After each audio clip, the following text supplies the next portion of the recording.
Set down for second reading, the report on the road user charges regulations and the reports on the briefings are set down for consideration. No bills have been introduced, so the House comes to questions for oral answer, and the first question stands in the name of Katrina Shanks. Thank you, Mr. Speaker. To the Minister of Finance, how is the government's economic program helping New Zealand families by increasing savings, keeping interest rates low and minimising costs of living pressures? The Honourable Bill English. Speaker. Order. Mr. Speaker. Order. His minister's not even opened his mouth yet. The Honourable Bill English. I'll just irritate them anyway, Mr. Speaker. Mr. Speaker, the government is focusing strongly on building a more competitive economy with a wide range of policies designed to assist businesses to make the decision to invest further and employ more people, therefore creating more jobs and higher incomes. We're also focusing on stable monetary policy and on getting government back to surplus on a moderate fiscal adjustment. We believe these are the best ways to help increase national savings, take pressure off inflation and interest rates, and ensure that future generations of New Zealanders are not saddled with excessive debt. Katrina Shanks. Thank you, Mr. Speaker. What results has he seen of progress in the government's program to build a more competitive economy? The Honourable Bill English. Mr. Speaker, Order. We've seen good, steady results, although, of course, not as strong or as quickly as we would wish. Despite the ongoing economic problems around many parts of the world, our economy grew by 2.6% in the year to June, better than most developed economies. The cost of living increased by just 0.8% in the year to September. Annual increase in the food price index has been 0.3% in the last 12 months. Our responsible fiscal policy is helping take pressure off interest rates. A family with a $200,000 mortgage is paying $200 a week less than 4 years ago, and household savings are positive for the first time in more than a decade. Katrina Shanks. Thank you, Mr. Speaker. What reports has he received on the current global economic situation and its likely impact on New Zealand? The Honourable Bill English.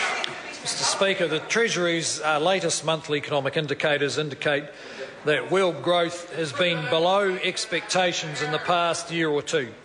The IMF warns that not only is the outlook for the global economy weaker, but the downside risks are greater than before. Just last week, the European Commission said the Eurozone will virtually grind to a halt next year and Germany will come close to recession. New Zealand is not immune from these forces. Katrina Shanks. Thank you, Mr. Speaker.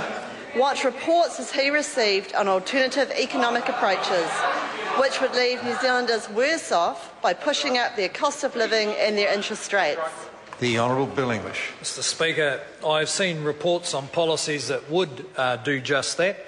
They would involve printing money, tinkering with monetary policy in the misguided belief that there's some kind of magic solution in changing monetary policy, borrowing and spending more for expensive government programs, imposing more taxes on New Zealand businesses, and opposing every single policy that would create new jobs. That's Labor and Green policy. The Honourable David Parker.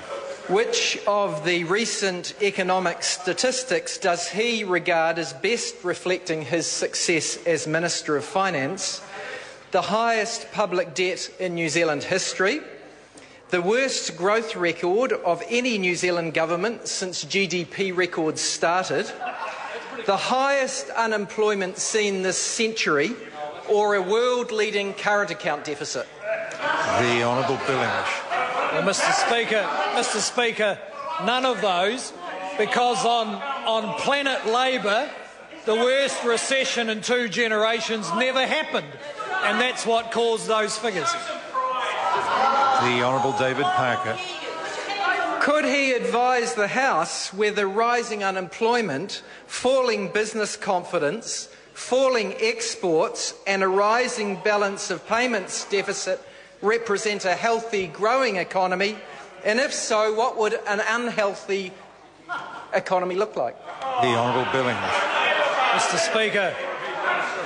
Speaker, none of those things reflect an unhealthy economy.